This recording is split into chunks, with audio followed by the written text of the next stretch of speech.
Masaba's in the middle. Wednesday here could seal it. Casimir finds Masaba. Now Bannon with a great ball in. Here's an opportunity. Palmer scores!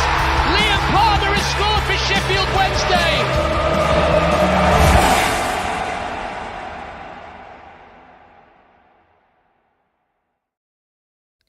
2 wins on the bounce, the first time this season when the game looked like it was going to end in a draw. Up steps Callum Patterson and Jamal Lowe.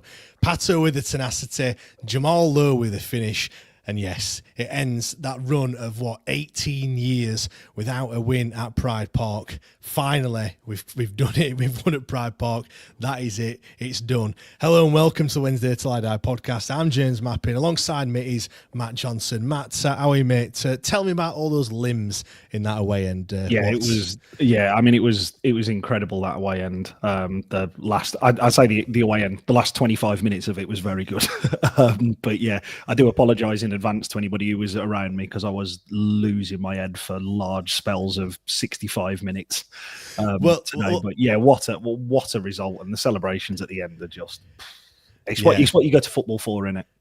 Oh yeah, 100%. Like, how can people not like football? I mean, if you're a Derby fan, probably, but that you're right in what you're saying there. That the last minute limbs. Obviously, I was there at Coventry where it was. Very, very similar game. All right, performance might have been a little bit better, but went behind, came back, scored 2 goals, and obviously won it. Brilliant. Just on the away day as a whole, you've pretty much just rolled in about 5 minutes ago. Is that right? Derby's fucking ridiculous to get away from if you're driving. Like if you're on the train, it's it's not too bad. If you are driving, oh my god, it is.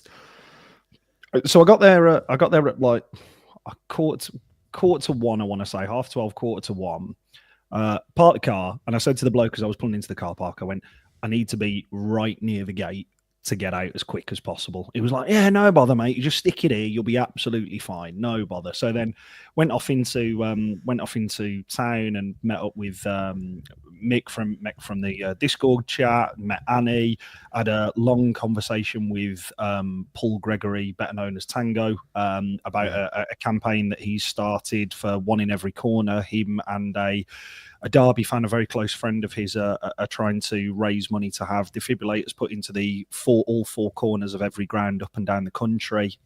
There's a donation page that's set up, which is, it was fantastic. But listening to those 2 gentlemen talk about the stories and talk about kind of their experiences with losing their children, really, and how it was a really, really touching kind of like chat that like I had with them, and I felt genuinely very, very privileged to listen to both of them share the stories surrounding it and them talk about it so passionately.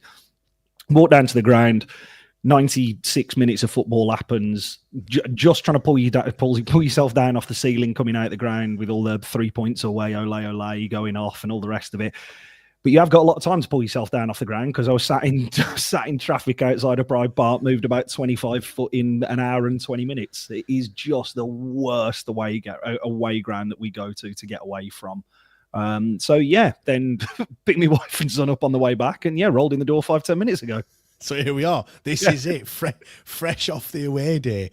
I mean, I was watching it. Obviously, I wasn't there. I was watching it on Sky. I had a bit of an episode.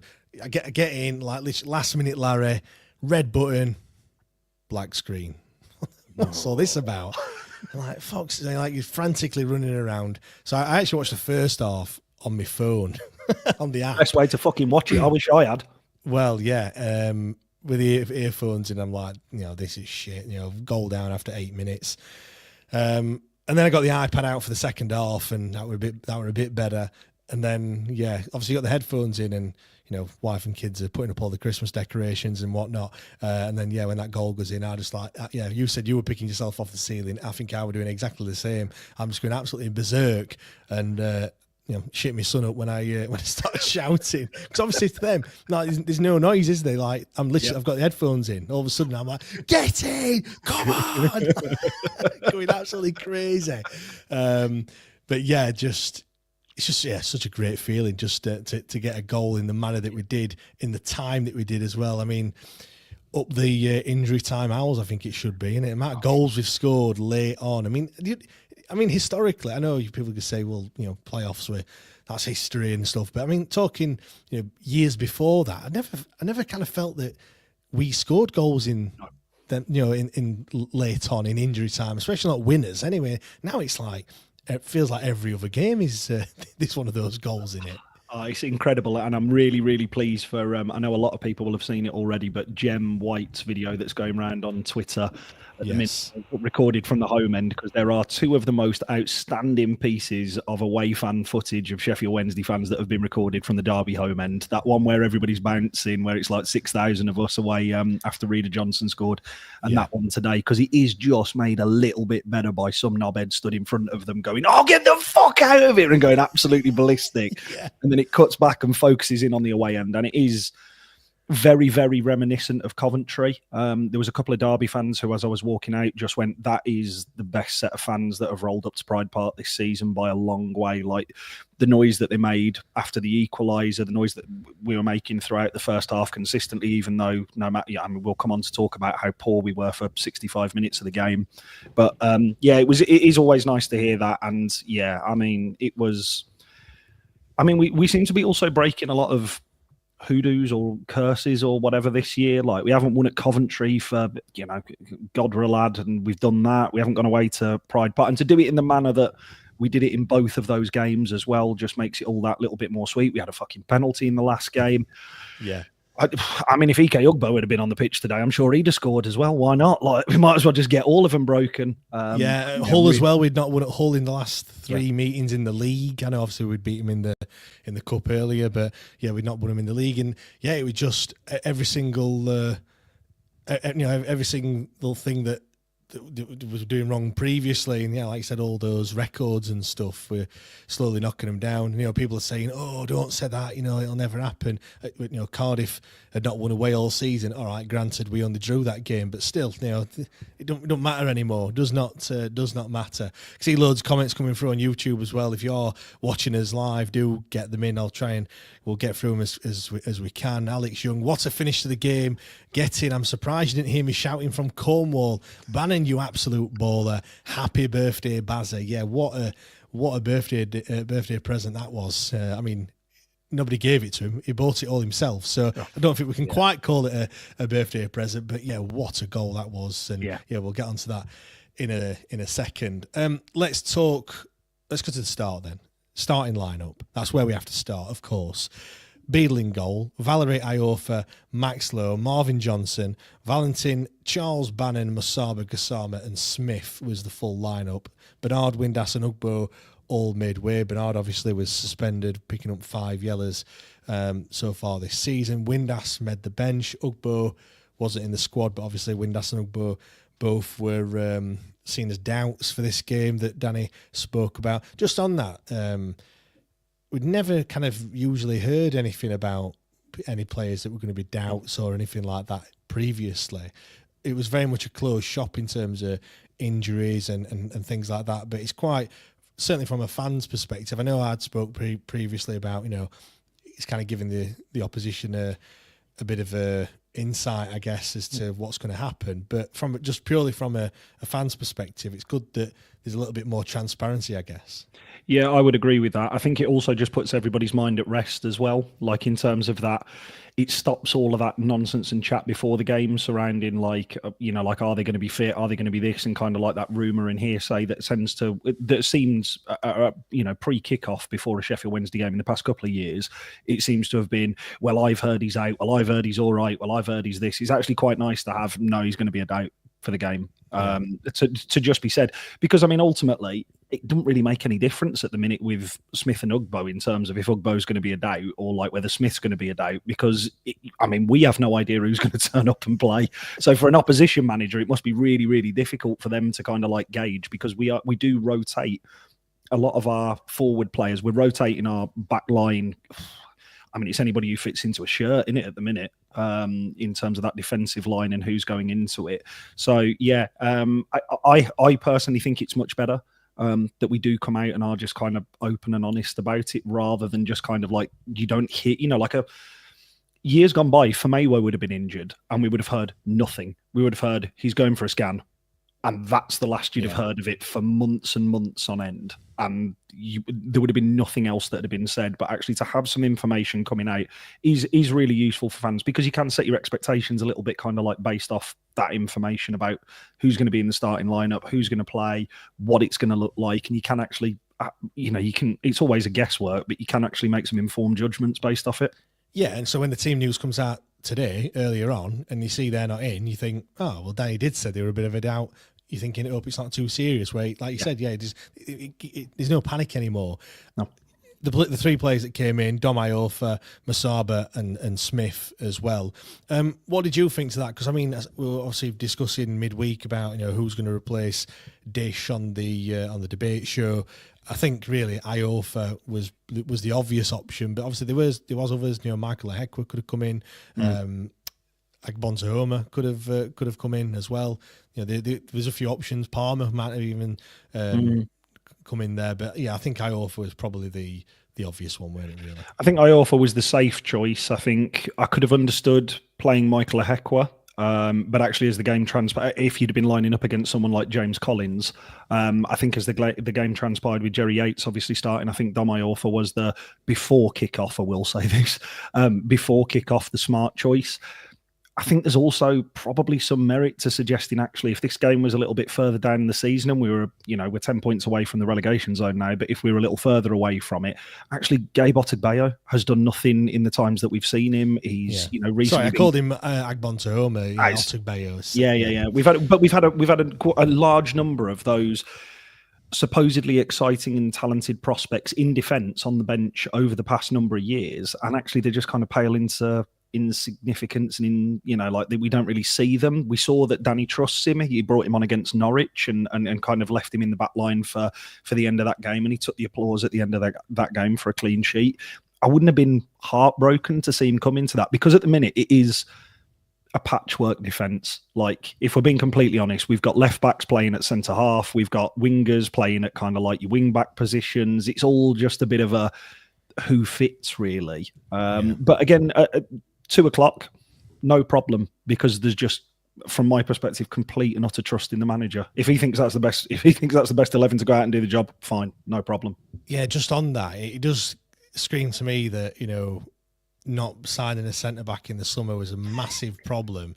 But also, I think as well, I think Danny fully wanted to play with the back four. Obviously, we didn't, and we did start off like that. We have switched to a back five at certain times. I know he's kind of doing a bit of a hybrid at the moment, but I think he probably thought, well, we'd be all right. But obviously, Famir were a big injury, and I mean, obviously, Deshaun Bernard is only suspended for one game. He's back, he'll be back next week, so that's not exactly that's only a today problem, not a long term one, but still. It only takes a couple of injuries and you're really up a shit creek without a paddle, as they say. But I was quite happy with the lineup really. Masaba and Gassama, I know a few people think they both can't play together, and Masaba seems to be better off the bench than he does when he starts, and I think it's probably a fair thing to say, especially after today's performance as well. But I think, like we say this every single week, don't we? There's no players other than Chala and Charles, I guess, who there's no absolute standouts that are playing absolutely out of the skin this season. But similarly, I don't think there's any players that are playing absolute dog shit either. So they're all everyone's like a 7 out of 10 at the moment. So it doesn't really matter who plays. We know what we're gonna get. It's very much like we said last week, mid-table owls, win one, lose one, draw one every single week. And do you know what, that was going to be the rhetoric for this episode up until the 94th minute, when we just tear that one up and rewrite the script, as they say. But that's it, James. It's really noticeable when players have an off game for us now. Like, say for argument's sake today, for 65 minutes, pretty much every single player on that pitch was having a bit of a torrid time, arguably, other than, again, Shea Charles and James Beadle, really. Like, there was nobody who was doing anything. It felt today as if that starting 11 had got dragged into a battle that they just weren't capable of winning, in terms of playing it. Because, I mean, I know we're going to come on to it. The first half was one of the worst games of football that I've watched for a long time from both sides. I know Derby were in front, but after the first 5 minutes when they'd started it in a diag, and they scored from it, they then stopped it, and it just became, any time that they were pressed, the ball just got smashed through to James Beadle, passes were going astray, and it was so obvious that so many of our players were, because we see them week in, week out, were playing below that level. Whereas, as you rightly say now, realistically, there's a couple of outstanding individuals, but they're not outstanding in terms of the quality that's in the division. They're outstanding within the Sheffield Wednesday team. But overall, it seems to be the consistency of this team in terms of that 7 out of 10 performance week in, week out. And actually, what you'll get because of the quality that we have in the squad is you will win some, you will draw some, you will lose some. But actually, the consistency and level of performance is there week in, week out. Yeah, back-to-back wins as well for the first time this season in the league, which, again, I thought that was going to roll on a little bit longer, but, alas, it hadn't. I think the only other time that we'd actually won 2 consecutively, including in the Cup, was the opening 2 games of the season. Also, we beat Plymouth and then went to Hull, didn't we, in midweek and beat them. Other than that, there's no 2 consecutive W's up until this point. Mike's just said there, Beadle, he's been mega. I agree. Past 2 games he's been fantastic, but we were only a couple of weeks ago when we were talking about his save percentage this season. So again, I think he has some 10 out of 10 performances some weeks, but he's not. I don't think he's kind of certainly this season right up there every single week, but still, I mean, I'm not digging him out. Just saying, he's a 7 or an 8 out of 10 so far. I think it's also probably the level and the sheer volume of shots that he's had to face, and the fact that we were up until probably a week, 2 weeks ago, everything defensively felt panic stations, whereas actually this week it has felt a little less like that. I know we sat here this time last week and we were saying we still don't look comfortable. The goal that we conceded against Cardiff was not great. I don't know what's happened in the last 2 games because we've had more rotation in the back 4-5 than we have arguably all season. But actually, it's a fairly defensively sound unit at the minute in terms of we had Damayorfa come back into the side. Okay, he has to come off at half time. We then have I would argue, our best midfielder drop into a back 4 to play alongside a left back, and neither of them are troubled at all. I mean, I know Derby hit the bar and James Beadle makes a good save, but that danger didn't come through them. It came from either a delivery into the box from a corner, or it came from a good move out wide where they're just outnumbered. It is really, really interesting, but I do think the past 2 games have highlighted just how important James Beadle is to us this season, because he's made crucial saves at crucial times to keep us in games like that today. If that goes to 2-0 with that Jerry Yates one, which he has to score. If you're a Derby fan, you're going fucking ballistic. They are going ballistic. Yeah, I'm not surprised. But if that's if he does not make that save and that goes to 2-0, that's a long way back home. That's a really long way back home, because the momentum of the game completely shifts, because at that point, the game was starting to become a bit more stretched. It was a bit scrappy. But again, we'd shown absolutely nothing. That was around the time where Masaba and Gassama thought that they were both playing for Derby and kept on giving them the ball back.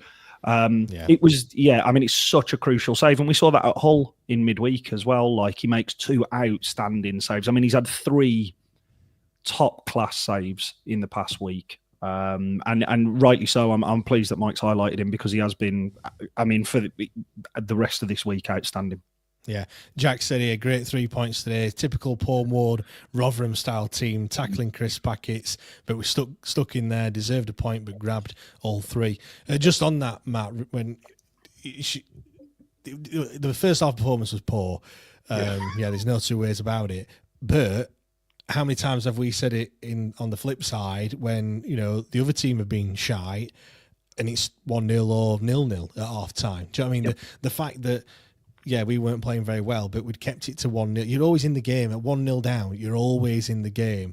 All right, historically, you would have said, no, goal down, that's it. We're not going to win this one.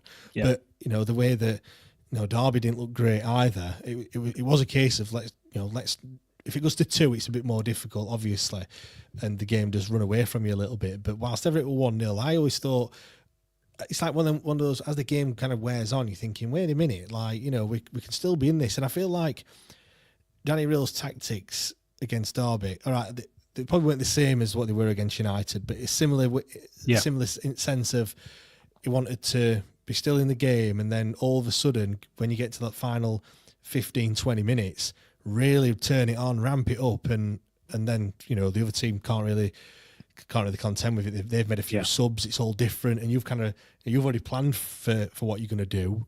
Yeah, if you know what I mean. I mean, it's a dangerous game because you got to get to that point in the game, having not thrown it all away. But I felt like, come the end, it were relentless, really. And I suppose, I know we scored right at the death, but if you're going to pick a winner, you'll probably say us as it got, as the game wore on. I mean, we don't know when we're beaten either, do we, at the moment, Matt? No.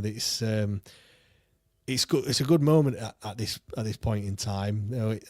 We said last week it's a bit weird being a team that's mid-table. We don't. We're either at the top or the bottom. We're never normally in this mid-table area, but it's good that we can go behind and the heads don't drop, and we can still come out and win the game. It's realistically these moments of what you enjoy about a season in mid-table. Like it's these kind of moments, and they are your small wins. Like they are your small wins over a course of a season. Because I think unless I'm markedly wrong, and all of a sudden we go out and spend 10 to 15 million in January and have a real push at the playoffs, like this is where we're going to be for the rest of the season. To me, I just think that at the moment the character in the squad is. You see less of that going under in terms of like, I know Watford was only a couple of weeks ago, but you do see less of that now. Like we have conceded first in a lot of games this season. And we often have a tendency of being able to pull it back. What I think it's shown is that Jekyll and Hyde nature is still in there. But again, I don't think that's necessarily down to, we've talked about the coaching. I personally feel that's down to the nature of the players and the playing squad in there not being able to get a grip of it. But actually, against a side today in terms of Derby, I mean, I know they've done really well since they've come up, and I know they've started to stumble a little bit in previous weeks, but I don't think anybody would have had them where they did, like originally on coming up, because they've not really heavily invested into the squad or anything like that. They were I really don't want to be critical. They were a poor side today. Like they were a really poor side. And that was like watching some of the type of teams that we used to come up against in League One today. Someone said that they saw more quality in the Doncaster game earlier. Who were they? I can't remember. Were they playing? Kettering. Yeah. But again, that the quality that was on show from a side that were 1-0 up at home, just off the back of a pretty awful defeat midweek. The lad who you did the preview pod with was talking about, it was awful, it wasn't that, and it wasn't acceptable, and blah blah blah. And they've gone 1-0 up early doors, and then they didn't do anything else other than just smash the ball long. Anytime the ball was going out for a throw-in or a goal kick, it was taking them an age to get it back in play and all the rest of it. And credit where it's due, they dragged us down to that level in the first half and over the first 65 minutes until we made the substitutes, because that's the worst I've seen us play and actually still be in a game. Obviously, we've played worse than that because we've got slapped 6-2 and all the rest of it. But that is the worst I've seen us play for an extended period of a game where we're not getting tested. Because, I mean, I turned around to the bloke who was stood next to me and just said, if these lot were a good side today, this could be 4-5. After that, the first 60 minutes, because they were a poor side and they were still creating opportunities. And it was 65 minutes before we had a first shot on target. Yeah, something like that. But that's why this block of fixtures is so important as well, because how many times you come up against some shit teams, and every league has them, but you don't get the win. You only come away with a point, or worse still, you lose the game and you're thinking, that's a missed opportunity. We're all saying that the Cardiff game were 2 points dropped, but now we follow that up with 2 wins, and now we said it was an opportunity to really kind of, especially drive away from that the bottom 3, which I'm still of the mindset of I'm looking at the gap to the bottom 3. I'm not really looking what the gap is. Sorry, the James. top That's six. just what years of Wednesday do to you, innit? Yeah. Incidentally, it's 5 points, so I have counted them. But yeah, we're 5 points off the top six. We're 10 points off the bottom three now. I know it's really early days, but that's the sort of gap that I want to be seeing. Do you know what I mean? Yeah. That's 10 points. That's 3 defeats and everything going against you to be getting dragged into it. So I want that safety buffer. It means that, you know, we can play the likes of Shalabar, do you know what I mean, Yeah. and bring him in. We can bring perhaps some of the youngsters in and it not really matter, if you know what I mean, because you have got that buffer and and the players will be a bit more relaxed and everything else. It's not. I mean, look. They seem to work all right under a bit of pressure. We had that certainly a lot last season. Well, you could argue there was no pressure on us to a certain extent. Yeah. But yeah, I'd much prefer that. Bring fresh blood in there and change it up a little bit and try something different rather than it being we have to win this game, which it's felt like it's been for. It was all the way through League One. That was a must win, and. You know, since Danny came in last season, it felt like every game, you know, there was pressure on you. You had to win every game. So, yeah, I'm happy with the points that we've got so far in this block. And we said it was important, didn't we? Yeah, and it also, just going back to that point that you were just making there, James, about the pressure being off a little bit, it actually feels like this is the first time in a long time that we can actually try to instill some sort of an identity into the way this football club plays and the way in which that we... You know, the way in which that the 11 who are on the pitch, doesn't matter whether it's the starters or whether it's the subs who are brought on, actually want to play a game. You know, we have seen over the course of this season, we've got multiple strings to our bow in terms of styles of play, formations that we play, way in which that we look to break down an opposition. There are obviously limitations on sort of like the personnel that we have available to us. And, you know, there was definitely today some square pegs in round holes, like in terms of players filling in those gaps. But it goes back to that point that you were making about the idea of it's quite a good time to be able to like experiment with those type of situations because there is pressure off. You know, we're 10 points off the bottom three now, Yeah. 5 points off playoff, which is great. But there's no expectation from us as fans that we're going to go up this year, or that we have to be in the top six, or that we need to be this. You know, we're 10 points away from the bottom three. We're 5 points away from the playoffs. We're still 12th. Like we're still 12th. Like we've only jumped up one place with that win, no matter how good it felt today. So actually, it is a perfect opportunity to go and, you know, actually try and implement that style and that format, and actually instill some of those fundamental things about, you know, going and winning games late, staying in games, like even if you've been poor, staying in games and giving yourself a chance to win, because the idea, I suppose, is that when you add quality into those ranks, if you do find yourself in those positions, the players that remain from this season through to, you know, a season or 2 seasons from now, it just becomes a part of the culture. You know, like this idea that Sheffield Wednesday score goals in the 90-odd minute. I mean, that's bonkers, isn't it? Like the fact that we've gone to 2 away games in this season and scored 90+ minutes. It just doesn't happen. Well, talking about time of goals, I've not got the timing of goals in stoppage time, but it gives a breakdown of goals in 15-minute blocks. We've scored 8 goals from the 75th minute right up until the final whistle, which does include obviously added time, which is that's the section with the most goals in it. I mean, we've conceded 6 in that as well, but there's that point, and there's also before half time, so 31 minutes to 45, where we've actually scored more than we've conceded. But yeah, it's, you know, the fact that we've scored that many. Just having a quick scan through like all the other teams as well. There's not many that have scored 8 or more. Just looking, there's Middlesbrough, Leeds, Coventry and Burnley. So there's only 4 sides that have actually scored more goals in that last 15 minutes of a game, which I think Danny sees that as the time to strike, really. Yeah. Teams are tired. Teams have, like I said, probably put subs on as well, which you're not going to have your strongest players on the bench. All right, you could have some strong, you know, types of players or stronger than others. But yeah, like Duran said there, he rolled the dice perfectly with substitutions. And Pato, what a pass. Bazza, you beauty, on your birthday.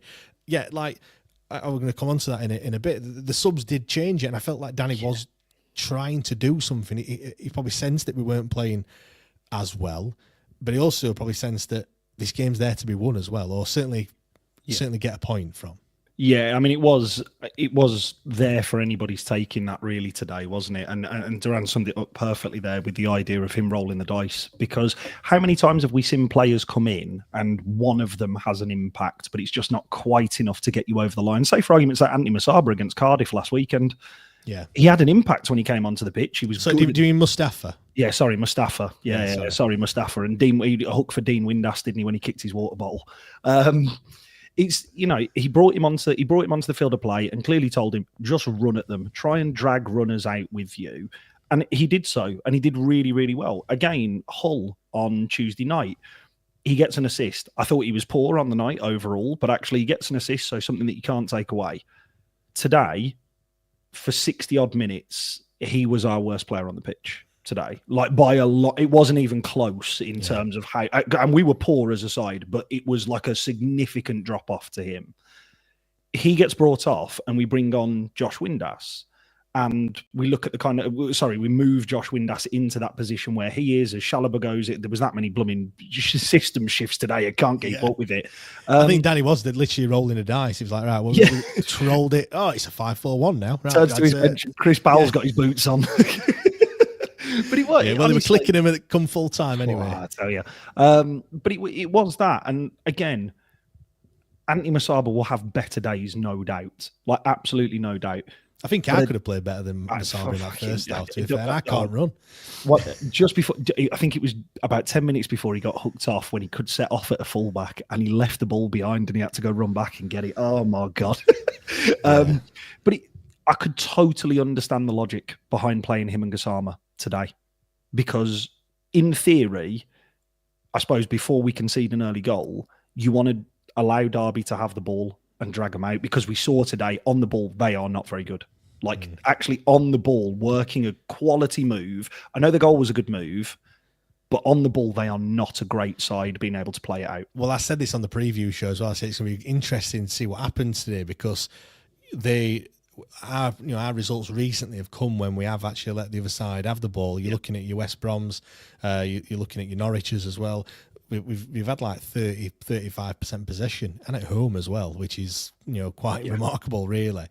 Obviously, away from home we do similar, and when we have Cardiff was a team that came to Hillsborough and just kind of said see what you can do with it, and we struggled to break them down. So it was going to be interesting to see who kind of took up the mantle of, right, we'll play football then.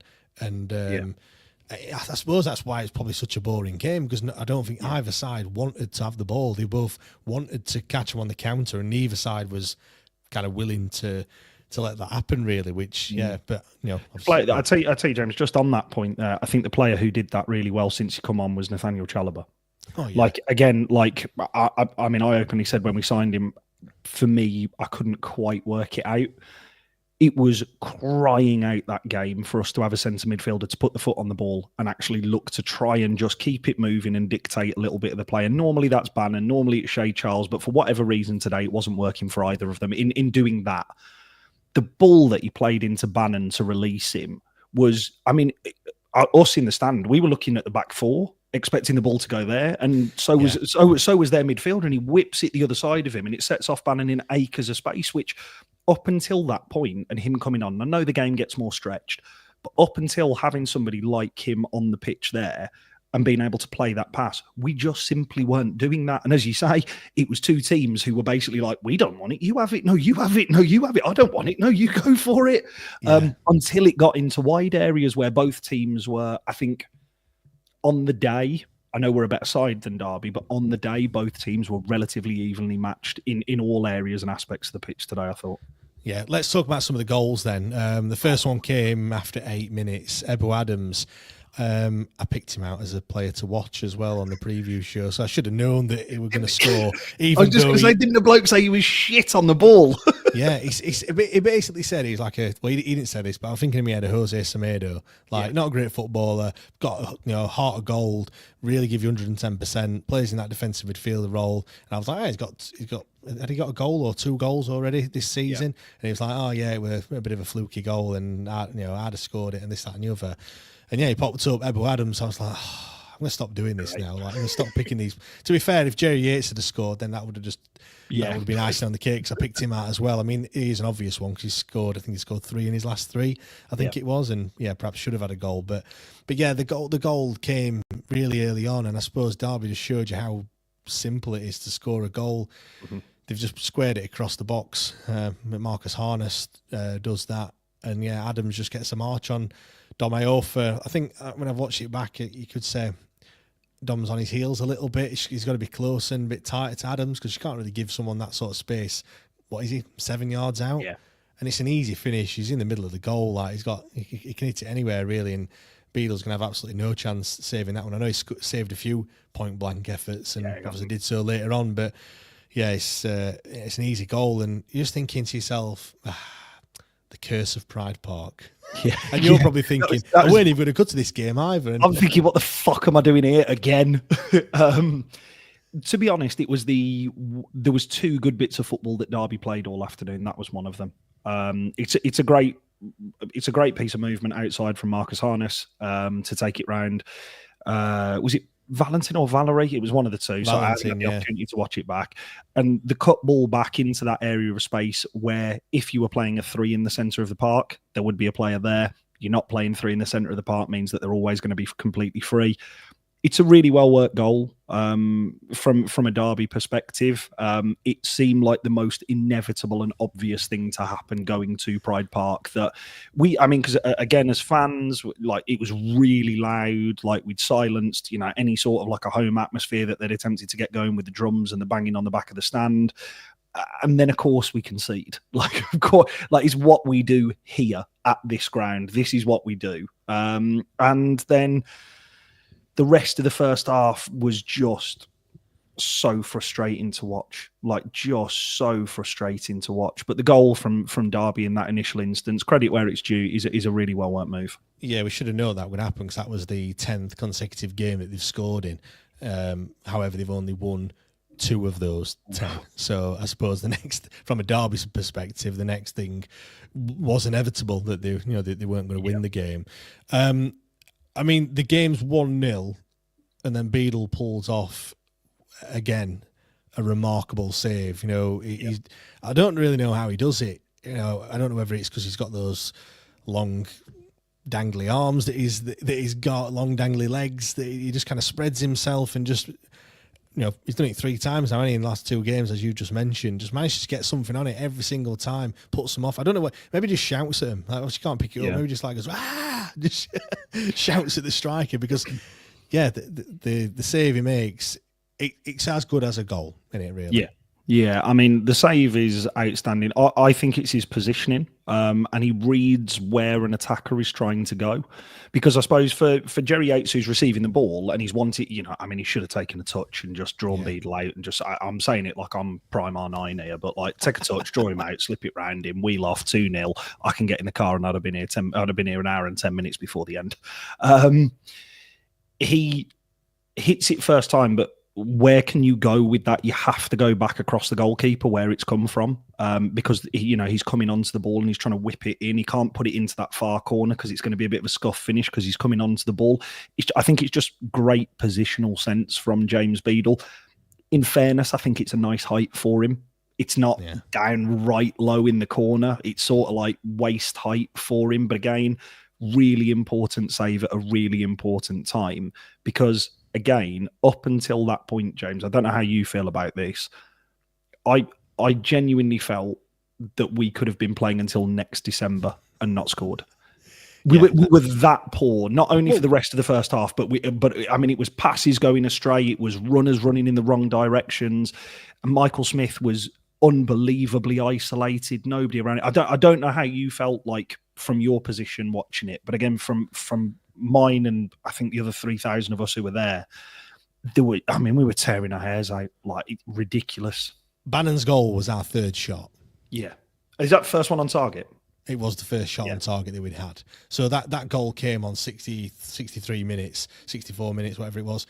They'd had 10 to our 3. and up until half time, we'd only had one shot, and that came in the first 5 minutes. Yeah. So to your point, up until that point, we didn't look like we were going to score because we weren't having any chances in a poor game. Which, they were. I suppose from a Derby's perspective, they'll be they're obviously going to be pissed off if you 1-0 up and the other team's not really showing anything. But once again, Barry Bannon just pulls out a moment of absolute magic. The goal was it was just sublime, weren't it? Really, the ball comes in, doesn't it? And the keeper, I don't know if he shouts or not. He probably doesn't because the defender gets there first. The keeper there is then kind of on his haunches. He's on all fours. The ball comes out. Bannon gets it. Initially, I'm thinking he's going to hit it first time here. I'm glad he didn't because he normally struggles with those first timers, doesn't he? But he kind of steadies himself, and the keeper's just far too slow to kind of get back to his line, and he's like nearly 5, probably 6 yards out, maybe. Yeah.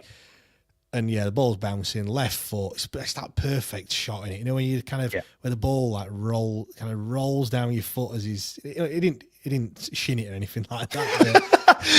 It's that perfect shinner straight in top corner, making it sound like he's absolutely fluked it. But no, you know what I mean. When you get that dip on the ball, again, talking like I do it every single week, you get no dip on mine. The only dip I do is berries when I put me. Ask for that on me jumbo. But no, the goal was absolutely fantastic, and sometimes in a game of football you need that moment of brilliance just to it's a sucker punch for the opposition, because at that point they've just missed a chance to go 2-0 up, and now the one it's 1-1, and it just gave us that lift, didn't it, really?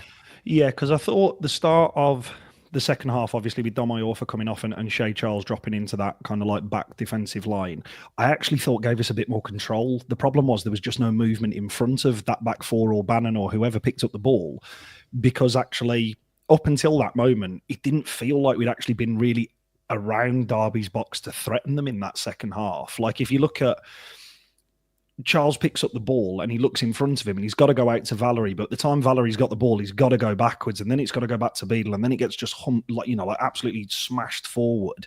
And in the first half, when Domai was on the pitch, I think Derby did their homework, like let him have the ball because he's not comfortable on it, because he was the only player in a Sheffield Wednesday shirt. Again, I'll have to scroll up the chat here to find out who it was who said about kind of like it was a typical Paul Warren sort of like side of things, in terms of they isolated Domai and went, you can have the ball, you feel free. And then when the ball went forward, it was very much right, now let's snap into tackles. Now let's make sure that people who can dictate play haven't got the opportunity to. I mean, when Bannon picks up the ball, I think for me, the key indicator of how good a strike it is there's a player on the line who's jumping and nearly heads the crossbar, and he manages to find the gap. I mean, I'm very privileged to be stood where I was today, because I was dead level with where the ball went into the back of the net, and it's on target. There's a high likelihood that it's going in, but there's such a tiny little window for him to find, and we are, modern day Barry Bannon is a Sheffield Wednesday club legend. There is no argument about that modern day. If you want to go whole club, okay, cool. I can maybe listen to an argument for there. But modern day, since we dropped out the Premier League, he is a modern day Sheffield Wednesday legend.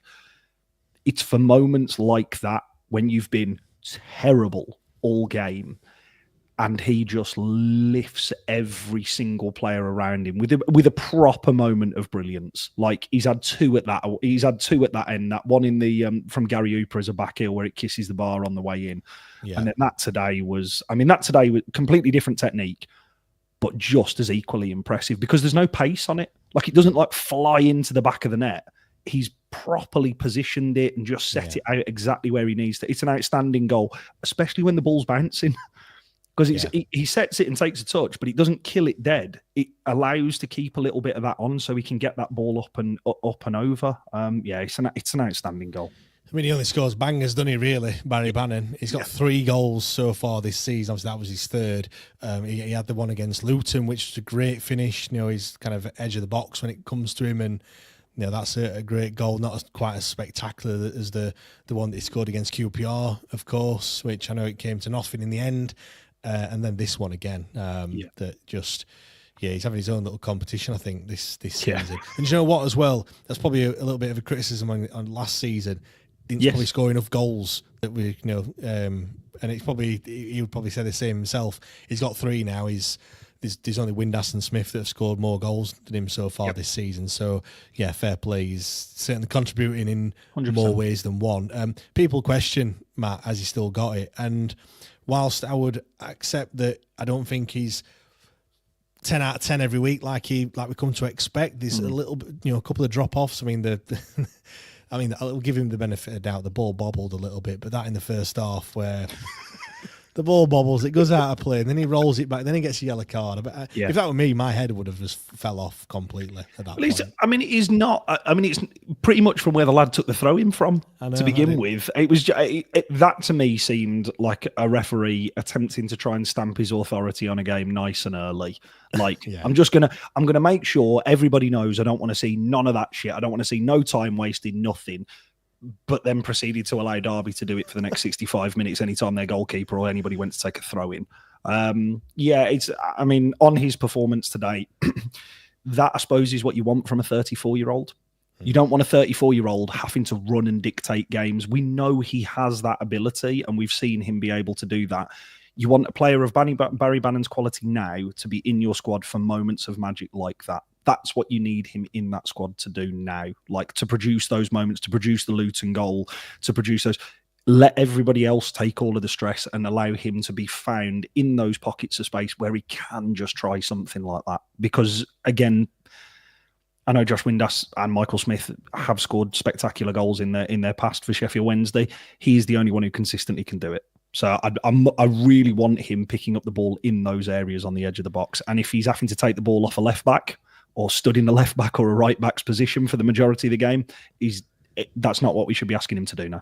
And you're right as well. You need that person in your team that can just turn a game on its head, and he did that just with that goal. He had no right to score from where he did, but obviously he's got that ability to do that. And we go from 1-0 down to 1-0, and then obviously ultimately we win the game.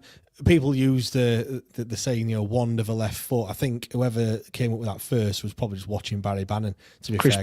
Chris Brunt's agent, that, James. Chris Brunt's agent. Yeah, probably as well. He's got that as well. Barry Bannon just epitomises that, doesn't he? Like, yes. I mean, he has only got a left foot, so I suppose it's quite good that it is a wand. But you've got to be some fucking professional player, to only have one foot, and Yeah, but some of the passing, some of the range of passing that he's got, and obviously now some of the goals that he's scoring as well. You could go through all his Wednesday goals, and he has scored some absolute pearlers. MK Don's away comes to mind. I think there's one against Donny as well. I think one of the first home games of the season in League One. What was the home game? Was it like Cheltenham or somebody like that? Somebody mentioned it this week on the Instagram post that came out from the club of best goal that you've seen live. I think it was Josh Windass, where it's. Somebody will be able to tell us in the chat. I'm sure it was Cheltenham, where he's like 35 yards out and he hits it and it bends away from the keeper right in the top corner. It was the one where Marvin Johnson and Josh Windass are both giving loads. We'll come back to Josh Windass on giving defenders stick after the ball's gone in. But yeah, it's a sublime finish. Just another one to add to his Sheffield Wednesday collection. And also, the celebration weren't half bad either. Running the full length of the pitch to go absolutely fucking ballistic in front of all of the away fans. It's just a heartbreak that it wasn't in front of all of us right at that end. Yeah, definitely. And then finally, just in terms of goal scoring action, we wait right until the death. The game's kind of, you think it's going to edge out into another draw. You're thinking, well, I was thinking to myself, Cardiff with 2 points drop. This was definitely a 1 point game. Yeah. Kind of, equals itself out a touch. But yeah, Callum Patterson, you have to give him all the plaudits really for his tenacity, never give up attitude. Has he shaved his tash off? I think he has now, hasn't he? It's the 1st of December, so he's got rid of that slug on his that extra speed that just got him there in those positions. But he wins that header and he doesn't give up. Then he gets there first, and he takes it out wide. And the thing for me, he just thinks, I'm going to get it in an area. Yeah. I mean, he don't look up, but he just turns and smashes it across the 6-yard box. And that's what you've got to do sometimes in those situations. Certainly at that time in the game, you haven't got time to control it. Just get your head up and just whack it. And and he did just that. And Jamal Lowe's there. Again, that's kind of when we signed Jamal Lowe. That's the type of like striker that I thought we'd sign. Someone that's going to just get that half a yard in front and then half a yard. Half a yard. Yeah. He probably was a little bit offside, weren't he? He's about any Derby fans who are in this. He was about 4 years offside. Yeah, but we don't give. Who gives a fuck though? Yeah, exactly. We're not complaining. When you've got the QPR game and 4 players that got absolutely flattened and we concede a late goal like that. I never like people that say, it all levels itself out and or equals itself out over the course of the season. Utter bollocks. Although I'm going to say it probably evened itself out a little bit. But just going back that, James, to that Callum Patterson point that you made, that was a perfect game to bring him into at 1-1. Yeah. Don't get me wrong, I would not have been wanting to bring him on at 1-0 down unless you're going to pair him alongside Michael Smith and say, right, you two are just going to... Pato, just do all of the running. Smudger, just make sure that you're in the right area for when the ball drops. But to bring him on at 1-1 was the perfect substitution for that game. Because actually, there was, from when we scored, I know the next 10 minutes were a bit kind of back and forth, but actually, the last 10 minutes of the game, there was only one side that were going to go on and win that. Like I'm convinced that, we were the only side who were really pressing for it. Derby seemed, I don't want to say content because they won't be, because they've had a great save, they've hit the bar. Like, they won't be content with a point in a game that they were winning at home. However, there was one side who were really threatening and attacking in that, looking to get balls into the box. The work from him before the goal epitomises Callum Patterson in a Sheffield Wednesday shirt, wrestling with their centre half, which ordinarily given as a foul. Like when the ball's lumped up to him, he's got a handful of his shirt, he's ragging him all over the place to try and make a nuisance of himself. He then does really well to kind of get himself into the position to be able to hit the ball across the box. And yeah, you're right. He does not look up and he just fires that ball into an area, but the area is a quality area. And again, if that's Ike Ugbo at the minute, he is not in that area that Jamal Lowe is. He's on in. Penalty spot. Yeah, 100%. Yeah, 100%. The ball flashes across and everyone goes, oh, frustrating. Yeah. But Danny's come out in his post-match, hasn't he, and said, I watched clips of Jamal Lowe over the course of this week and before the game yesterday and said, come on, there's a lot of areas that you historically that you've gotten into that at the minute you're just not getting. You need to make sure that you're getting in there. And today, all right, okay, he's offside. Like he is offside, but he's in an area. There's a lot happening. It's almost pretty much the last kick of the game. He's in the area to be able to make and force an official to give a decision. And how many times have we said it this year? Officials at this level are not good enough and they're not up to scratch. If that was a competent linesman or a referee's official or a referee, that's given as offside. It's not. We've forced them to make a decision, and before you know it, ball's in the back of the net. Everybody's going bonkers in the away end. Bench is going ballistic. Josh Windass is getting into a scrap with one of their centre halves as he runs past him to give him a load of shit. Like it's, Wednesday win away yet again. Do you know what? Someone made a great point though. Have you seen his gloves that he was wearing? No. Well, all I can say is when he finished, I mean, it would have been a bit dark, but I think he was going to play 9 holes because it looked like he had. It looked like he had 2 golf gloves on. Now I've played golf, and I would say to Jamal, you only need to wear 1. You don't need to wear both. But, unless it's rain gloves, it might seem a bit much. Yeah, but that's what they look like, though. They weren't like just your kind of running gloves that they wear. They honestly were like leather. Like it looked like you were going to be a bouncer. Do you know what I mean? With like them padded knuckles on it and stuff like that. I mean, it weren't quite that bad, but yeah, it must have been cold on that. Whatever works for you, kid. Whatever works for you. Because I mean, just going back to that point. Hey, to be fair, you'll be seeing kids in school playground now, all wearing them, sliding across from 4 years offside.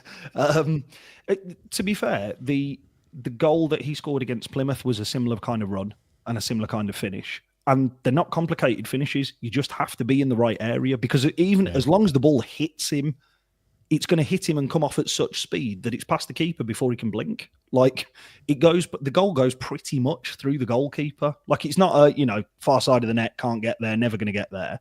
Yeah. It's, it hits him. There's a lot of pace on the ball and he just guides it in. It's again, it's nice to have a forward who's making those type of runs into the box. It's what we all thought Ike Ugbo was going to provide this year, but actually Jamal Lowe's provided 2 of them, and that today is worth its weight in gold for the feeling that it's left every Sheffield Wednesday fan with. Yeah, absolutely. And like I said, back into mid-table, that 12th spot, a little bit higher up, 10th. I mean, to be fair, we are joint, I think joint 9th, I want to say. Come on. 3 or 4 clubs. Playoffs is on. Come on, boys. Let's just calm it down, Matt. Come on. Let's not get too ahead of ourselves. We did that. I'm just going to say, Peter's listened to this and he's going, no. We did that at the start of the season after Plymouth, so we've learned his lesson just a touch. I was just going to say, James, we've got home game next, so we'll all be screaming back down to earth. Yeah, Preston. This is the battle of the mid-table sides. Yep, we're trying to get into their little rung, yeah, their little clan, or whatever I want to call them. Bristol City and Stoke. We're trying to get into your. Can we be your friends? One of you's got to go though. Yeah, their little clique that they've had, definitely. I'm going to read out the 3-word match reviews in a second, but I just want to talk about 2 players, Chala and Charles. I've picked those 2 out. I mean, Chala, we hadn't had any time to talk about him at all this season, purely because he's not really played. The only time we saw him with Grimsby, I think, in the Carabao Cup. Yeah. But, he was on the bench against Hull. He came on, with 25, 30 minutes to go, whatever it was. We've already spoken about him a little bit. But where do you see Chala fitting in? Do you see him as kind of a bit part player coming off the bench? Because at the moment, Charles and Bannon seem to have that position. That's the position he's going to play in. And they've kind of got that nailed down. I know I said before about there's not many standout players, but if you're going to be writing down your team sheet and that cliche first player on the team sheet, Charles and Bannon are those 2. So it's going to be difficult for him to force his way into the side, isn't it? Really, unless there's a system change. Yes, like I think if you're playing a 3 in the centre of the park, him, Bannon, and Charles is really a very solid ball playing midfield at this level. At present, with the formation that we play, and it is working for us, and the way in which that we play at the moment, I think he's going to have to wait his time. But the trade-off to that is also we've got 2 very high-performing players in there who actually now, if they do need a break, you can take somebody out and bring somebody in, which is very good. You also know with Nathaniel Chala for his shortcomings of, I spoke to a number of West Brom fans about him, and they'll say, yeah, if you want him to come on for 20 minutes and just pass the ball about, like, he's great. Which is what we effectively saw him do today. But he was the only player on the park who seemed capable of doing it. So actually he stood out and was head and shoulders when he come on, like head and shoulders above the quality that we'd seen from either midfield over the course of the 90 minutes. I think at the minute he has to sit and wait until there's like a gap or a break, or, I mean, I was going to say somebody gets injured, but God forbid Bannon or Charles gets injured.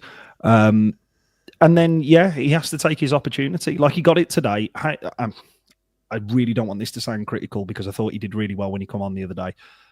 Svante Ingolson has had chances in that centre of the park and he's not taken them.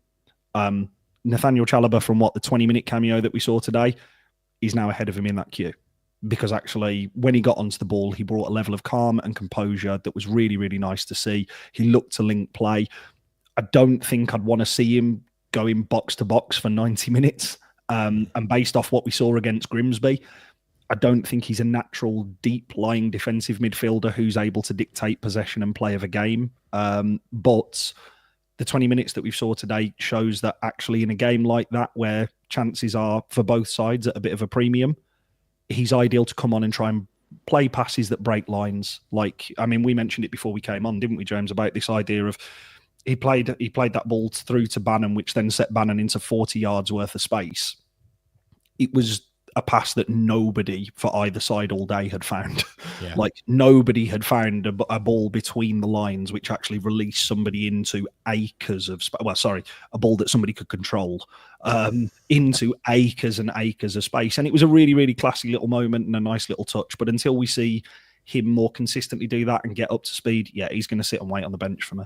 Yeah, you hit the nail on the head though, really, by saying that if one of the Bannon and Charles do need to come off, whether that's on 60 minutes or whatever it may be, when he comes in, you're not thinking, oh shit. You know what I mean? Like, no slight on Palmer, but when he comes on, I do feel like there's a little bit of a drop in the performance levels when he comes on in that defensive midfielder role. Like when he plays right centre half, happy days. I feel like he's playing quite well there when he does come on. But yeah, in that defensive midfielder role, I suppose Chala was brought in for this precise moment. Do you know what I mean? To provide that bit of cover and perhaps push the other two. Obviously, as it happens, Bannon and Charles are playing well enough anyway that they don't need that sort of competition. But still, it's great to have someone that's that can back him up. And yeah, the other one, Charles, you kind of wanted to talk about him because slipped into playing centre back as well in that second half. He's just every single week that we watch him. It's a very similar to feeling to when we had Connor Wickham first time round, and when we had Ross Barkley. Like in terms of, we've spoke about the wonderful strike from Bannon, and we know what Bannon's done in the past. I mean, this is an outstanding modern day footballer. Like at championship level, considering this is a kid who last season was his first real season of professional football, and he came off the bench predominantly for a side that went and got promoted. He has come in and transformed the way in which that we play football. In a game today where it was scrappy and we didn't look like we could string two passes together, let alone 3 or 4. Even in the first half when he picked up the ball, he was driving at people, he was committing players, he was finding balls out wide, and he has done that consistently. The thing that I think I was most impressed with today is the versatility of him. To drop into a back four when you're playing alongside a proper makeshift back four as well, back 4, back 5, because it's not like he's surrounded by experience there. He's surrounded by Max Lowe. Marvin Johnson was still on, wasn't he? Marvin Johnson, Jan Valery, and for 45 minutes, he allowed us and James Beadle to actually be able to play the ball out to a centre half and find a Wednesday player. Like, he's just... Again, every single week that I watch him, I'm more pleased to hear what he had to say on Friday with regards to like not wanting to go anywhere. Yeah. But realistically, if he was a Sheffield Wednesday player, and I know he's not, and he's never going to be at this rate because his price tag is just going through the roof here. Like if anybody has legitimately sat down and watched those footages back or whatever, I mean, he is a top of this division centre midfielder. Like, I can't believe this crossed my mind today, but I thought if Leeds were to go up and for whatever reason, Ethan Ampadu wasn't cutting it, if he goes and plays for Leeds, he's head and shoulders the best player on the park for them. And they've got some quality players, like really, but he just makes a team tick like that. And I'm sure that's what we'll see from him next year when he's at Southampton. Yeah, and I feel like with better players as well, that always brings you on. Do you know what I mean? He would look even better because then passes that he's finding are going to someone that can do more with the ball and find better areas and stuff like that, which instantly makes you look a better footballer. Yeah, sorry, James, he's a Premier League player. Like he's a Premier League player. There's no other way to it. He will play Premier League football, and I'm convinced for at least a mid-table Premier League team at some point in his career, if not a top 6 side, because he is that good. Yeah, I mean, to your point on in terms of minutes played, I'm just having a look now. 1,300 minutes he's played for Wednesday. I'm not sure if that includes today or not. Last season, 15 starts. He's already had 15 starts for us. He came off the bench 18 times, 1,432 minutes. So in 2 games' time, because he will play all 90, he always does, he'll have amassed more minutes than he did last season for Southampton. So yeah, he's already... and we're not even halfway through the season. Do you know what I mean? So just showing in terms of how much football he's playing now, and obviously add to that the 6 games for Northern Ireland as well, which he's got the captain's armband for Northern Ireland. He'd only played 4 times prior to this season. Do you know what I mean? 2 starts and 2 off the bench, 156 minutes. He's now played, he started all 6 and got the captain's armband for his national side, which, what a player, and we're really lucky to have him at the moment. I'm pleased he's got a chant as well, which got going today, which was the Phil Foden adaptation from the one that England fans were singing in the summer. That was going round, which was, again, deserved. Like, we've had a few, haven't we? That Wickham, that Ross Barkley, where you just watch him and you just think, he's too good for us. At this current guise of Sheffield Wednesday, he's too good for us. We need some good chance for some of the other players, because I don't like when we sing Paul Valentine. Oh, shite. Paul Beadle. Fucking terrible, man. Yeah, we need to get the whole the songbook out and start writing some more lyrics, some better lyrics, definitely. Right, let's read some of the 3-word match reviews out. A reminder, at WTID Pod, if you want to get involved on all the socials, of course. Gary Slynn, never in doubt. Adam Nitch has said Derby away, finally. Nick's gone with 7 out of 9. Rob's gone with Danny Roll subs. Yeah, we've already spoke about those influential substitutes. James has gone with how. Yeah, we got all 3 points, James. It's there. It's in black and white. Neil's gone with away form sorted. Chilts, Barry Bannon's wand. Yep. Luke, Rams got tangoed. Nick's gone with Nathaniel Shalabar effect. Ben, smash and grab. I'll read a few more out. Don't start Gassama. A bit of a negative one there. Matt, we've picked their pockets.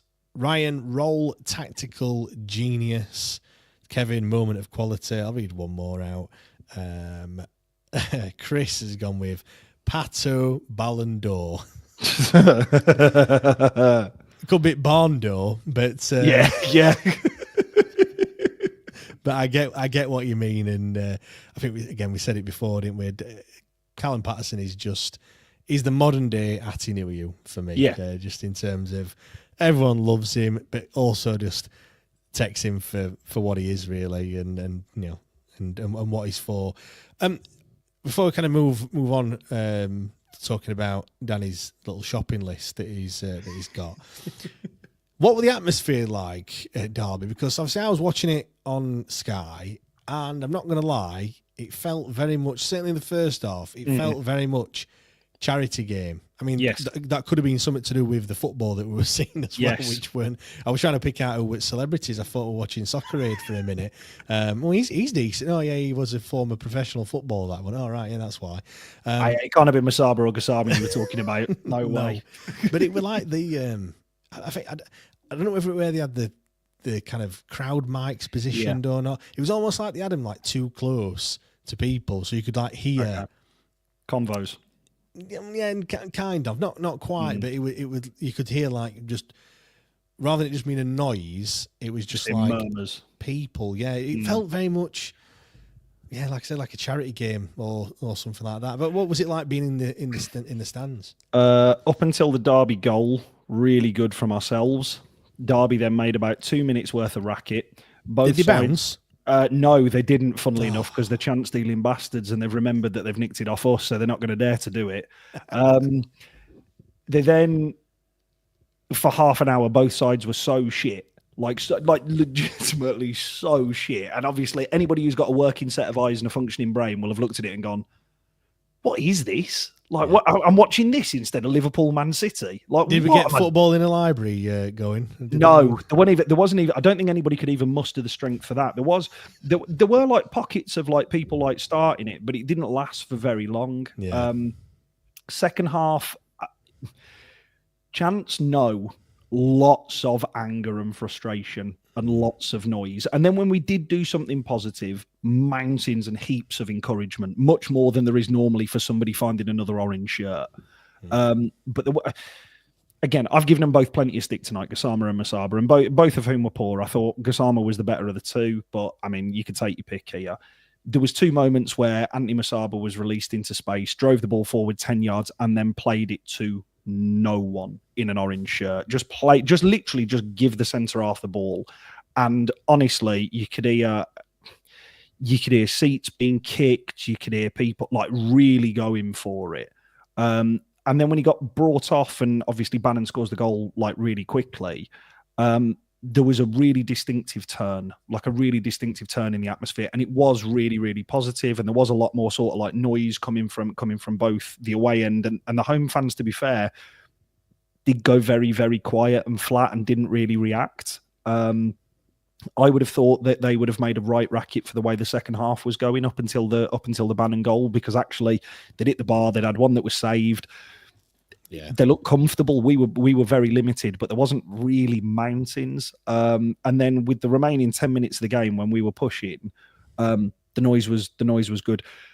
The full-time noise and atmosphere, however, was probably the best that I've been in or seen since Leicester last season, for a totally different reason. Like last season, when we went to Leicester, after the game, there was about 20 minutes worth of singing, constantly just at players as they were kind of like stood there waiting, and there was clapping, all the rest of it. And there was so much noise that players actually stopped the clapping and just stood there and watched it. Yeah. You then go to Sunderland right at the end of the season, and we had a similar sort of situation. Okay, different because we'd stayed up. That today, at the end of the game, was, like most of the stands cleared, and there's still people going for it, and all the chants are still going. Like the 3 points away, ole, the jingle bells was going. Honestly, it was outstanding at full time, which I understand. It's a last minute winner. It would be interesting to watch it back from like a Sky perspective to see what it was like, because it didn't feel quiet in the ground, aside from 45 minutes where, I mean, when we've talked about are we a reactionary fan base? I think what you saw today, that silence and also the grumblings, was definitely a reaction to how shit we were for 65 minutes. Yeah, definitely. I mean, I've seen some of the limbs in that away end. It looked, like I said before, it's amazing to score in the manner that we did. Did you find your seat all right, Matt? Because when I was talking to you early in the week, you were saying, "Yeah, well, I think I'm on the end. I think I'm like behind the goal or something, considering the seat number I've got." But I looked, and we were definitely in the corner. I could have been fucking anywhere, mate. It don't make any difference. Yeah, no, my seat, I walked in because it's like one of those, because obviously Pride Park's a soulless bowl. Like when you walk around it, you just like, all looks the same, doesn't it? Yeah, you're like, I don't know whether I'm on the side. I don't know where I am. And it wasn't until I actually came out and started walking up, I was like, oh no, here I am. Like I thought I was going to be parked right on the side next to the home fans, like behind the goal, because there was like a section of Wednesday fans that run up to there.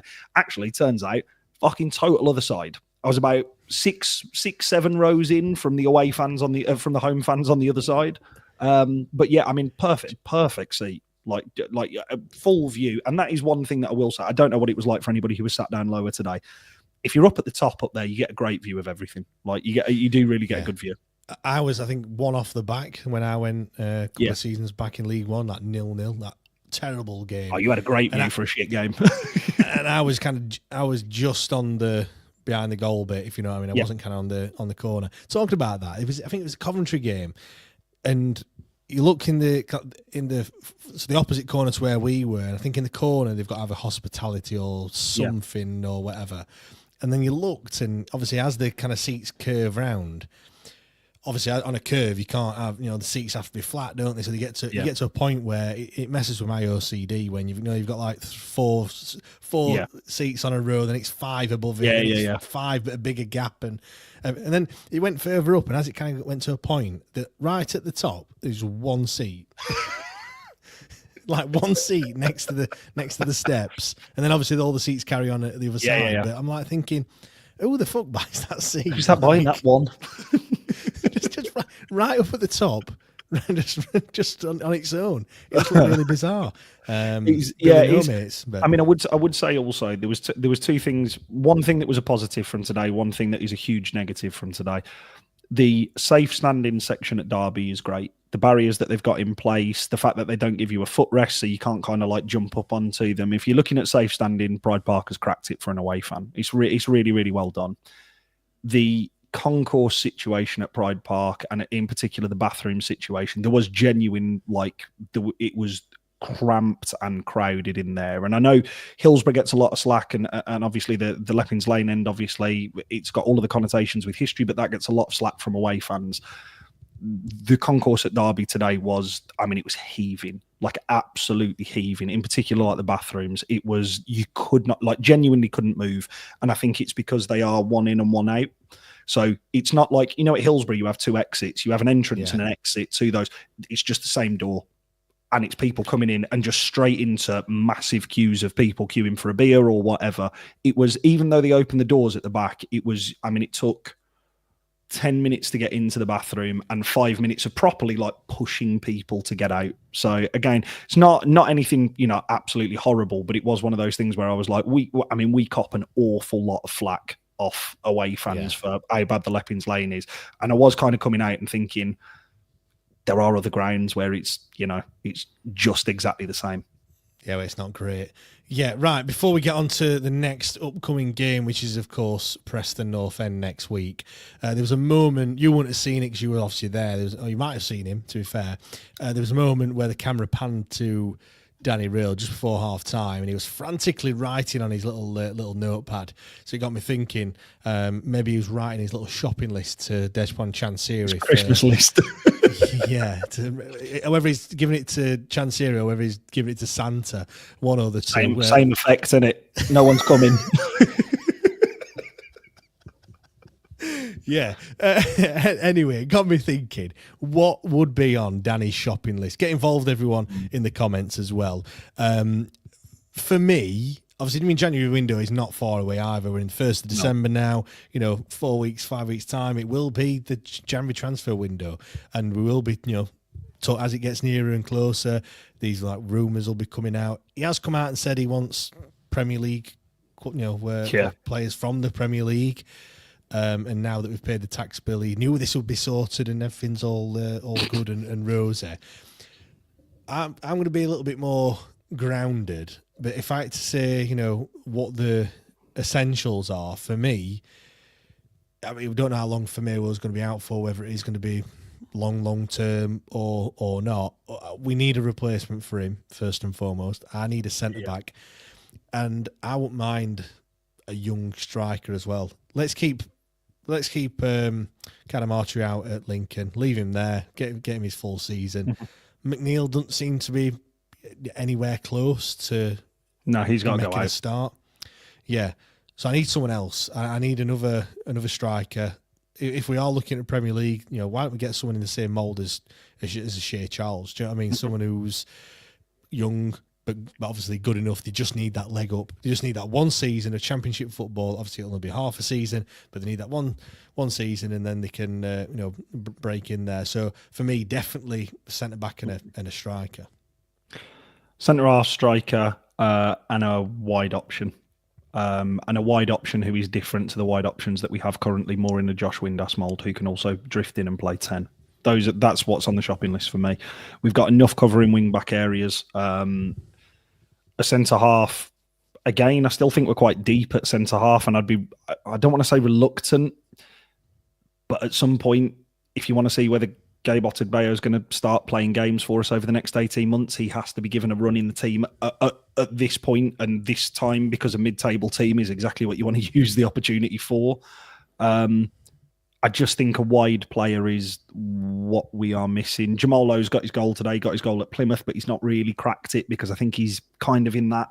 He's caught in between, isn't he, Jamal Lowe, in terms of he's a wide player, but he can also play centre forward. And actually in front of him at centre forward, we've got options who you've spent money on and one who's scoring, so he doesn't really fit there.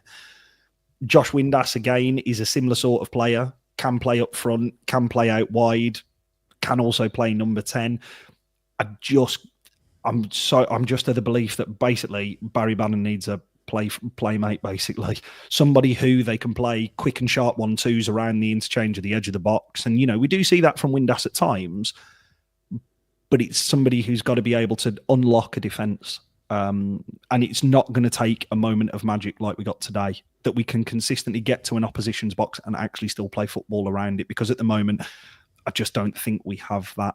I would have been greedy and said a centre midfielder as well, but actually I think centre midfielder with Chalobah coming back into it probably is good enough.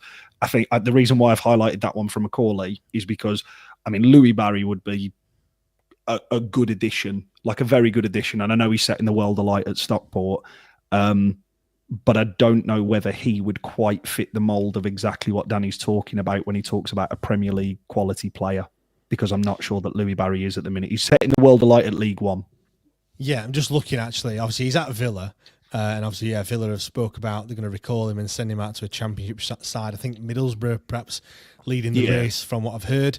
Just looking, he's been at Ipswich, Swindon, MK Dons, Salford, and then I'm guessing it was back in the last season, he was at Stockport, 9 goals in 21, and then he's 13 goals in 17 at the moment, again on loan at Stockport County. Just looking at I'm obviously looking at Wikipedia. You're looking at his club list. Yeah, his youth career starts at Sutton, then he goes to West Brom for 10 years. So how old would he have been there? So I think he was from 14 when it come to his next move, or 14 or 16 when it come to his next move. To Barcelona. Yeah. And then back to Villa. So again, knowing a lot of West Brom fans, so when you speak to him, that was so Villa could sign him and didn't have to pay anything. So he got parked. He got parked at Barcelona because his agent is quite friendly with somebody at Barcelona, and Barcelona signed him, parked him for a year. I think it was 6 months or something like that, wasn't it? It was like 6 months or something. Went and played, realised he wasn't up to scratch, and then fobbed him off there. I mean, West Brom fans hate him. If you want to read about that, there is a piece on Wikipedia. I'll not bore everyone to death, but yeah, if you want to read on that, Louis Barry, for a player who we definitely won't sign. Yeah, exactly. What is the point? What we are going to talk about is Preston North End coming up. That is going to be the next game. It's another 12:30 kickoff on a Saturday as well, because we absolutely love them. Preston are another side who are they banging trouble? They've not won a game in 9. They're 3 defeats, 6 draws in their last 9 games. Not particularly scoring many goals either. I mean, to be fair, they have had a 2-2 and a 3-3 draw. But then, they've had 3-1 defeat to Bristol City, 3-1 defeat to Portsmouth. They've drawn the last 3. Derby, a 0-0 with Stoke, and a 1-1 most recently with West Brom. So they're not in great form. But again, we said that this run of teams, this run of fixtures was key. And Preston find himself 18th on 18 points, one of 4 sides with 18. We mentioned that we're 10 points clear. Well, they're only 3 points clear of that bottom 3, so they'll be looking over the shoulder a little bit. But it's at home. We have to go. We have to be going into that game thinking that we're going to take all 3 points. All right, not be complacent, but we've got to be looking at a win there, haven't we? 100%. I think first and foremost is don't lose the game, because that's them 4 unbeaten with 2 wins in there. And again, that is by no mean feat for me and you keep saying it, for a mid-table side. That's a really, really good return from 4 games. But it is a team that you should be going and really trying to take the game to. I just think it's another one of those like today, where I think it's both sides who are comfortable actually playing without the ball. Like, it's both sides who are kind of like, I don't want it, you want it. And it is those moments where, we've just been talking about Danny's Christmas list. This goes back to that point of the kind of player who we need in there. We just need somebody in there who is another option to unlock a defence. Because I know you've just rattled off kind of like the losses and the goals conceded and all the rest of it.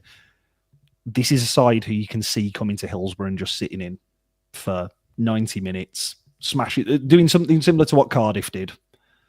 Sitting in, hopefully catch you on the break, and then are you good enough to break them down? We also owe Preston one for last season's home fixture, because they ruined the career of prime Yaya Momo Diaby.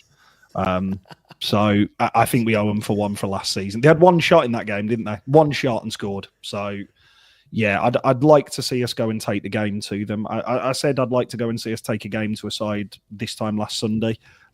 We did that at Hull in the first half. We really took the game to Hull in that first half, and actually we looked really good. I'd like to go and see us do that again. I'm not sure, unless EK Ugbo is completely fit, we have the personnel to be able to do that, because I think what you saw from Michael Smith today, and again, this is no slight on Michael Smith, bringing other players into play and linking up play, that's just not quite his skill set and strength. Like, his strength is what we've seen this year, is getting on the end of chances. Would you make any changes, Matt? Because, I mean, Deshaun Bernard is clearly the obvious one to bring straight back in at the back. I think I don't want to be playing Gassama and Masaba again, but in the same side, certainly not starting them both. So for me, if fit, it depends how he comes through the 45 minutes that he played, or 35 minutes, whatever it was, for Windass. I think that he should come back in. This game isn't until Saturday. It's a rarity that there's no game in midweek, which is, like I said, for this period. I know we're getting into that Christmas period now, but they'll have a little bit of a rest, which is good. But I don't want to see too many changes. I don't know whether Ugbo's going to be fit enough to come back in, because we know Danny likes him, and he obviously he wasn't dropped. He was, well, we don't think he was dropped. It was obviously because he picked up a knock. But I see him making a couple of changes anyway. I agree. I think he's going to make a couple of changes. I think based off of how competently we started to string a couple of passes together towards the end of the game, I think the obvious choices are Jenny Gassama and Anthony Masaba coming out of the side and Jamal Lowe and Josh Windass going in. But it wouldn't surprise me if you see one of them retain their place. To me, of the two, again, I will keep saying it until I'm blue in the face, I think Jenny Gassama is the better player. I know he doesn't have the same output as Anthony Masaba, but I actually think, if we just deal with the first half where we were poor, he wins so many free kicks for you, Jenny Gassama. Yeah. Like, so many free kicks. He's that player that you hate playing for the opposition. 100%. That one that you're shouting at, going, fucking stay on your feet, man. Why do you keep going down like that? But when he plays for you, you're like, take that every day at week. And that's what I mean is, I think, by no stretch of the imagination, I'm going to try and defend him today because I didn't think he was very good. But I think in comparison to what was on the opposite wing, I think he had a much better game than Anthony Masaba. I do genuinely believe Anthony Masaba is better off the bench. Like he is a much better player off the bench and has consistently proven that in his time for Sheffield Wednesday. When he's come on off the bench, he's more likely to score. Opposition players are tired. He's much more... he seems much more capable of actually picking up the ball and running at players rather than when a player has been able to match him for speed, because they're both relatively fresh because they've started the game.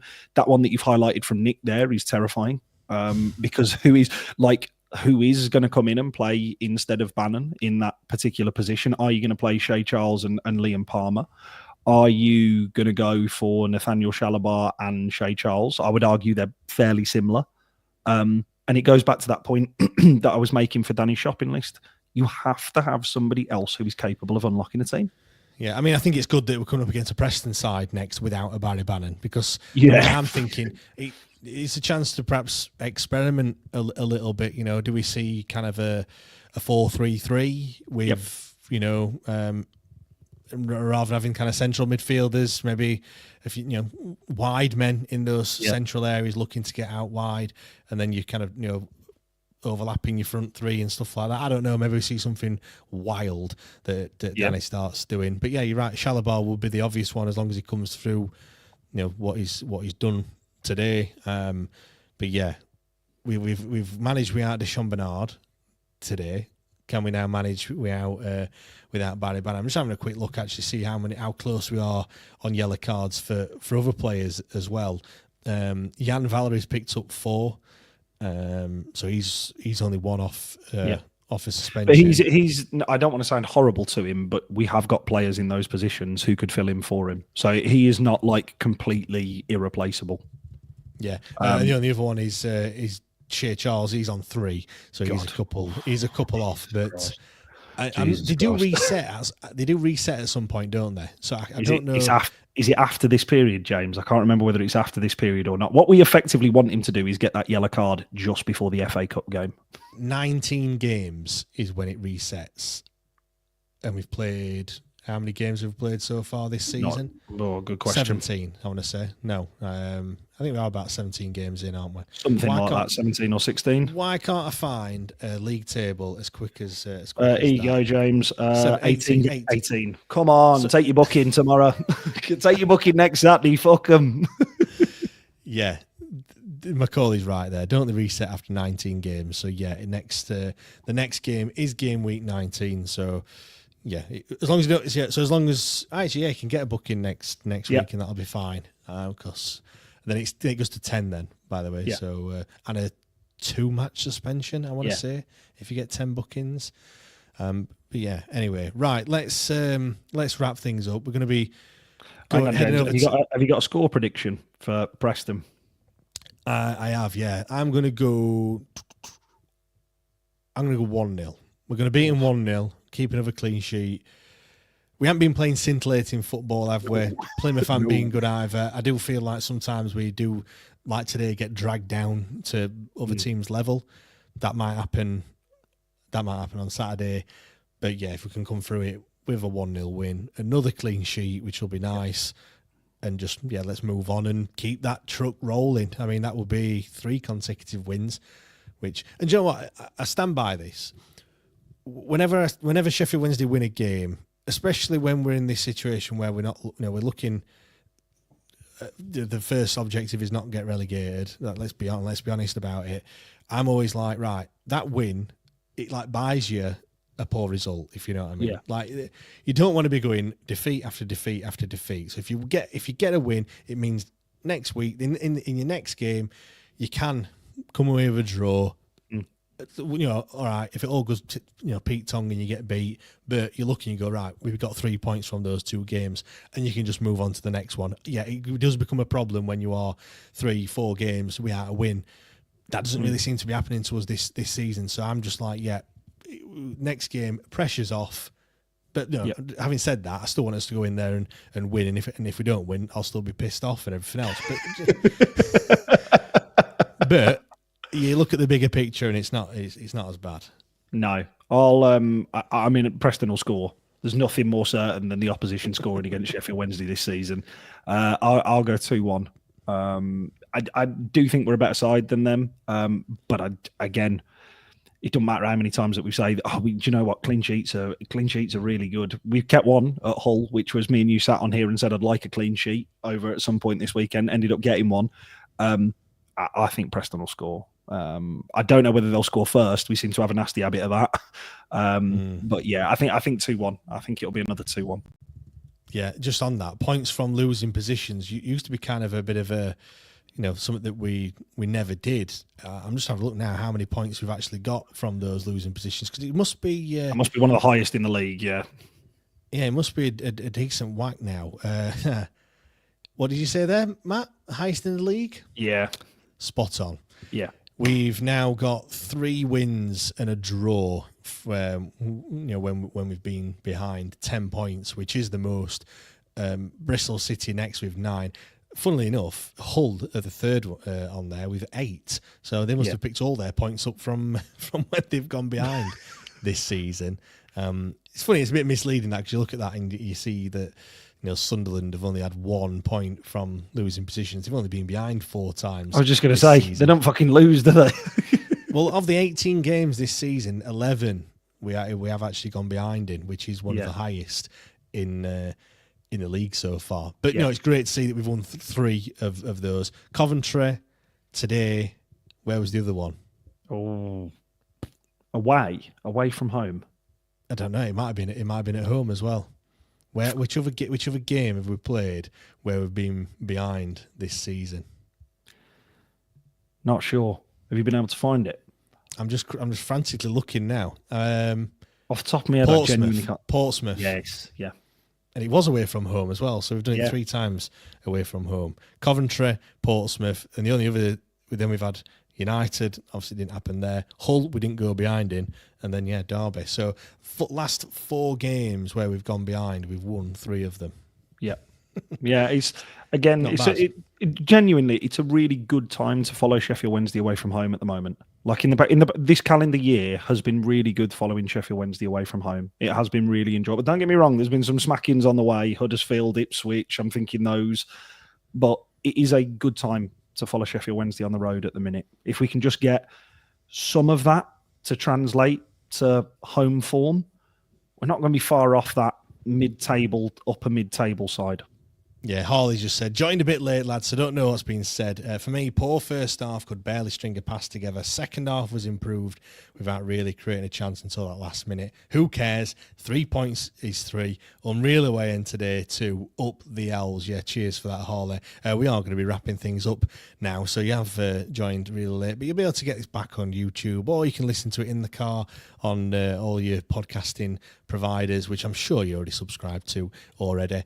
If you want to listen to Extra Time, we are going to be talking about Josh Windass. Lots been said this week about kind of the credit that he deserves, and should he perhaps get a little bit more from the Wednesday fans. So we're going to be talking about that. Head over to patreon.com/WTID pod and sign up over there, and you can listen to that. You can listen to the debate show in midweek. You can also get the preview show, which we'll be talking to a Preston fan in midweek as well about Saturday's game, and the Discord chat, which is always a good laugh. Before we sign off as well, I am, you can't really see it really, but I am sporting the Feliz Navidad Paul Valentin sweatshirt. So those watching on always on said, what a player. Always said, what a player, James. I've never had any criticisms. Yeah, we cannot say one bad word about Mr. Paul Valentin anymore. Do you know what? I'm just not going to comment on his performance today, James. Yeah, we'll just leave it. It never happened. He played. No, he did. Yeah, he did.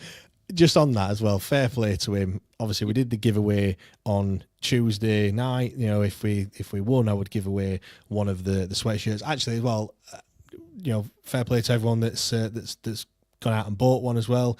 You'll be looking as smart as me, if not better, I'm sure. But it's really come out well, the design and everything. It's one of those ones. It's like, if you know, you know. I wore it, went to Meadowhall, but that was a bad move. Yeah, that's a fucking stupid idea. Well, I bought some. I might as well say it. I bought some trainers from my mum. She's not going to listen to it. If she is, then that's Christmas is ruined. I just ruined it. Christmas is ruined, Mrs. Mappin. I bought some and I thought, you know what? Who's paying delivery when you can just get it delivered to the store? Yeah. And then I was like, oh fuck, they've got delivered to Meadowhall. I should have paid delivery. Oh fuck, I should have paid delivery. Black Friday weekend, that was a bit of a disaster, weren't it? But no, I went in there, and I saw a few people looking. Now, I don't know if they were Wednesday fans or not, but yeah, it's one of those where like you're looking and you're like, it's Paul Valentin's face, that one. And then, if you're not a Sheffield Wednesday fan, you'll be thinking, what the fucking hell is that? But but no, he contacted on, was it Wednesday, and he bought a few more to give away, didn't he? He did, yeah. So we were giving one away, and he said he messaged me and said, can we give more? So yeah, I said to him, how many more? And he said 4 or 5. I was like, right, well, I'm giving one away already, so I'll stand to that one if you want to give 4 away. And I sent him the details, and next minute he's wired over the funds to pay for another 4. So that's why we gave away 5 of these sweatshirts the other day, which should, if not have already arrived with the winners, it might be in the next day or two, which I'm looking forward to seeing them sending the pictures wearing them and everything else. And I think I'll be meeting up with Paul this week at some point to give him his as well. So you'll be seeing a picture of Paul wearing a jumper with his face on it, which will be good. But no, fair play to him for getting involved in it all. And it just sound, just from messaging me back and forward a few times, just seems like really happy to be here and playing for Sheffield Wednesday. I know that's it screams the way in which that he plays, James, doesn't it? And any sort of snippet that we've heard from him, it screams that. Like, it absolutely screams that, and it's good. Like, it's really, really good that we've got a player within us who is not, hasn't been around the club since 10 years or grew up in the youth and actually genuinely really, really enjoys everything to do with the football club. So, and do you know what? And he's got a bit of a cult following as well at the moment. 100%. He seems to be like the popular player at the moment. Everyone seems to get him. He seems to get us. He's always putting the little bits on his socials, whether that be Instagram, Twitter. And yeah, he's like I say, I always think as well, if you can do that, if you can resonate with the fans, it does really help you. 100%. Yes, you can have a poor performance, but because he's, like how he is with fans and speaks quite well, you do cut him a little bit of slack sometimes. But yeah, all the links are in the. Go to Twitter. All the links are in there if you want to get yourself one of these sweatshirts in time for your Christmas jumper day or Christmas do or whatever it may be. Right. Thank you very much, everyone. Thanks for watching, and we'll see you all next time. Cheers.